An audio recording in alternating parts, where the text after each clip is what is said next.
അങ്ങനെ എല്ലാം ചേച്ചി മറക്കാൻ തയ്യാറാണെങ്കിൽ നമുക്കുള്ളതൊക്കെ കൊണ്ട് ഈ നാട്ടിൽ നിന്ന് എങ്ങോട്ടെങ്കിലും പോവാം. ചേച്ചി എന്ത് പറയുന്നു?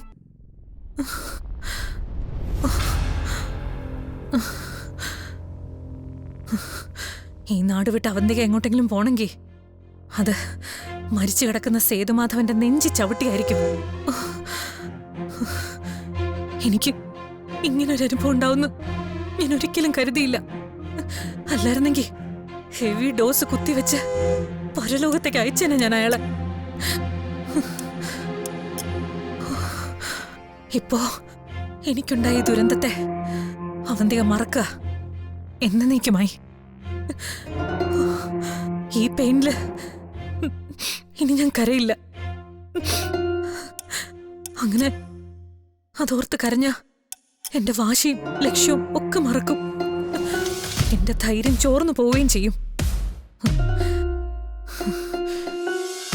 എല്ലാം കൈപ്പിടിയിൽ ഒതുക്കാൻ ഇനി അധികം സമയമില്ല. ആ ഒരവസ്ഥയില് മറ്റൊന്നിനും ഞാൻ പ്രാധാന്യം കൊടുക്കുന്നില്ല. നഷ്ടപ്പെട്ട എന്റെ കുഞ്ഞിന് പോലും.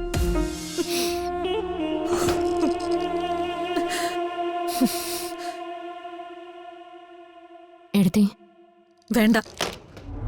കുഞ്ഞ് നഷ്ടപ്പെട്ട അവസ്ഥയിൽ തകർന്നിരിക്കുന്ന എന്നെ പരിഹസിക്കാനാണ് വന്നതെന്ന് എനിക്കറിയാം. ഇപ്പോ നിന്റെ സമയമാണ് അർച്ചന. നീ വിജയിച്ചു നിൽക്കുന്ന സമയം. വിധി പോലും നിനക്കനുകൂലമായ സമയം. ഇപ്പൊ മാറിയോ നിങ്ങളുടെ സംശയമൊക്കെ? അതോ ഗർഭിണിയായിരുന്നു എന്ന് ഇപ്പോഴും ഞാൻ അഭിനയിക്കുകയാണെന്ന് തോന്നുന്നുണ്ടോ? അല്ലെങ്കിലും അബോഷനായത് നന്നായി. അച്ഛന്റെ സ്ഥാനത്ത് നിൽക്കേണ്ട നിങ്ങൾക്ക് പോലും വിശ്വാസമില്ലായിരുന്നല്ലോ. സഹതാപത്തിന്റെ മുഖം കൊണ്ട് നിങ്ങൾ രണ്ടുപേരും എന്റെ മുന്നിൽ നിൽക്കുമ്പോ എനിക്കറിയാം ഉള്ളില് സന്തോഷാണെന്ന്, ആഘോഷിക്കാണെന്ന്. എഴുതി നമ്മൾ തമ്മില് അഭിപ്രായ വ്യത്യാസങ്ങൾ ഒരുപാടുണ്ട്.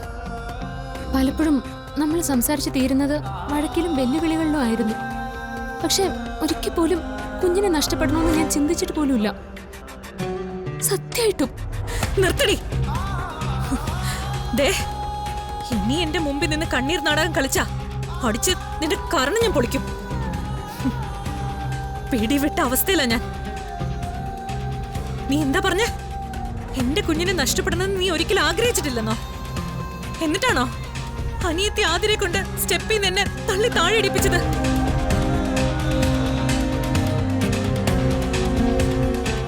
നീ പറഞ്ഞിട്ടല്ലേ ആതിരെന്നെ തള്ളിയിട്ടത്?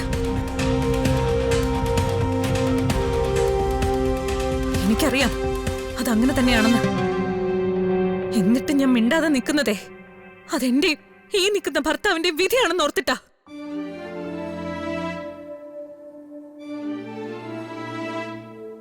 താന്ന് തരുമ്പോ തോളിച്ചവിട്ടി തലേ കയറി നിൽക്കാൻ നോക്കിയാലുണ്ടല്ലോ.